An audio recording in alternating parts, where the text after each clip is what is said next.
उजाला live, खबरों का उजाला।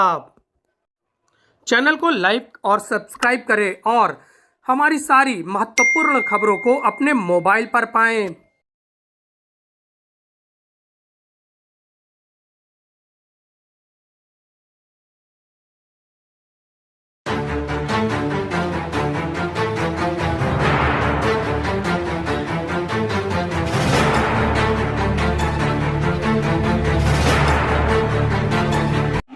Sunday special में हम बात करेंगे नीट परीक्षा की।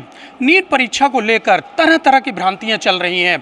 किस तरह से पेपर होना चाहिए, किस तरह से पेपर हुआ, पेपर लीक हुआ नहीं हुआ, किसी तरह को किसी कुछ पता नहीं चल पा रहा है।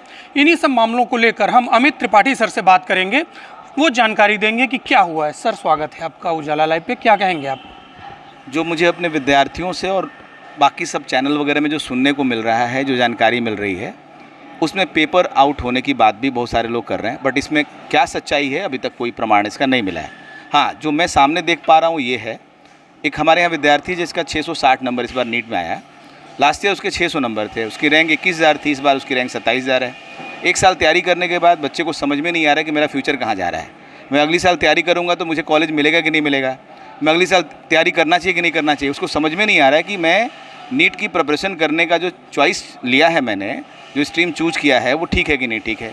बच्चा एकदम कंफ्यूज है। कभी होता है री नीट होगा, अचानक बच्चा जो कोचिंग इस साल ज्वाइन किया फिर से घर में बैठ के पढ़ने लगता है कि री नीट होगा। कई बच्चे को ये लगता है कि नहीं, री नीट नहीं होगा, अब हम नया बैच ज्वाइन कर लें। और ज्वाइन कर ले भी तो अगली साल क्या पता ये पेपर लीक होगा कि नहीं होगा, ग्रेस मार्किंग सिस्टम से फिर मैं छट जाऊँगा। उसको ये बात समझ में नहीं आ रहा है कि मेरे को क्या करना चाहिए। बच्चा एकदम कन्फ्यूज़ड है। मुझे लगता है कि इस बार जो 25 लाख बच्चों ने नीट का एग्ज़ाम दिया था, अगर ऐसा ही सब कुछ रहा तो ये संख्या बहुत घट जाएगी। नीट के प्रति या ऐसे किसी तरह के कॉम्पिटिटिव एग्जामिनेशन के प्रति बच्चों का भरोसा कम होगा, आत्मविश्वास कम होगा। बच्चे तैयारी के टाइम हमेशा डरे रहेंगे और डिप्रेशन के शिकार होंगे। अभी बहुत दिन पहले ही देखा है हम लोगों ने कि बहुत सारे बच्चों ने गलत डिसीजन लिए, सुसाइड वगैरह का अटेम्प्ट किए। ऐसी कंडीशंस क्या छात्रों को इन सब चीज़ों को करने के लिए प्रेरित नहीं करती है? ये सवाल उठता है सभी उन लोगों से जो इस एजेंसी से जुड़े हुए हैं। अच्छा सर, आप एक्सपर्ट हैं, इतने सालों से आप बच्चों को तैयारी करवा रहे हैं, आपके प्रतिशत भी काफ़ी अच्छे रहते हैं जहाँ तक हमें पता चला है, तो आप बच्चों को क्या कहना चाहेंगे? देखिए, जैसा कि आपने मेरे को बताया कि मैं करीब 20 सालों से यहाँ पे कोचिंग दे रहा हूँ मेडिकल की तैयारी करने वाले बच्चों की, और बच्चों की मेहनत से लगभग ज़्यादातर देश के कॉलेजेस में हमारे बच्चे हैं और फर्स्ट ईयर से लेकर फाइनल ईयर तक हैं। अभी जो स्थिति दिख रही है वो बच्चा एकदम कंफ्यूज्ड है, कोई डिसीजन लेने की स्थिति में नहीं है। मुझे जो लग रहा है ये बच्चों के लिए अभी जस्ट आप देख रहे हैं कि एसएससी और बैंकिंग की तैयारी करने वाले बच्चों के अंदर डिप्रेशन आ गया।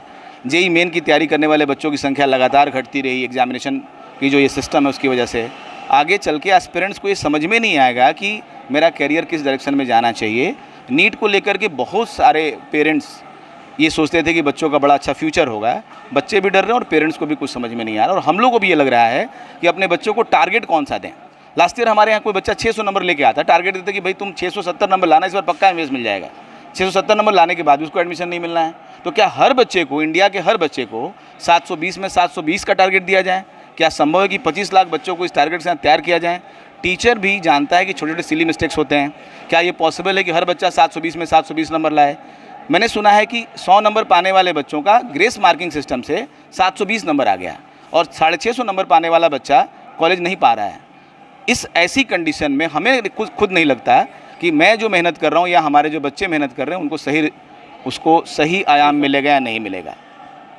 बहुत बहुत धन्यवाद सर। कुछ बच्चों से हम बात करते हैं। बच्चे इस बार प्रिपरेशन कर रहे हैं, वो एग्ज़ाम देने जा रहे हैं, क्या सोचते हैं? बेटा क्या सोचते हो तुम? हम लोगों को जैसे पता चला कि यहाँ पे ग्रेस मार्क्स दिए जा रहे हैं, सबको ग्रेस मार्क्स देने का कारण बताया गया कि समय की हानि हुई थी। अगर समय की हानि हुई थी तो लाभ आप सबको क्या नहीं लगता कि समय का ही होना चाहिए था? अगर मार्क्स हमको दिए जा रहे हैं 30 मिनट के लिए, हम 30 मिनट में 30 क्वेश्चन हमें अटेम्प्ट करने होते हैं, हर एक क्वेश्चन का 4 नंबर दिया जाता है। सारे बच्चे ज़रूरी नहीं कि वो 30 मिनट में वो 30 ही क्वेश्चन करें, तो ये बहुत अनजस्टिस हुआ है उन बच्चों के साथ जो ये सब कर रहे हैं, और ये काफ़ी गलत है। इस पे गवर्नमेंट को भी देखना चाहिए, इन्वेस्टिगेशन होनी चाहिए, और आगे का जो ये सब आगे जो पेपर होगा या री नीट या जो भी है, उन सबको बहुत साफ़ तरीके से करना चाहिए।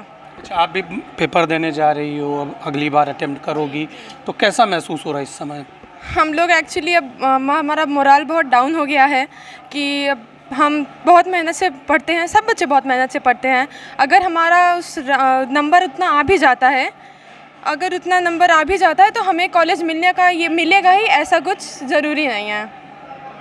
कुछ बच्चे और हैं, क्या कहोगे बेटा तुम? कुछ नहीं, बस ऐसे ही इसमें जो पेपर दे रहे हैं बच्चे, दिए हैं, उनको देख रही हो, कैसा महसूस हो रहा है? अब क्या पता है, इस समय तो आप लोग सब देख ही रहे हैं कि जो नीट में ऐसा हुआ है, जब ये सब घोटाला, और इसमें कुछ तो जो कुछ पैसे की भी दिक्कत होती है कि जो इतने माँ बाप इतना इतना पैसा कमाते हैं, कुछ तो एकदम लोअर मिडिल फैमिली से भी आते हैं, जिसके लिए अगर एक साल हो गया तो अगले साल लगता है कि बस नहीं हो पाएगा, और बस इतना ही।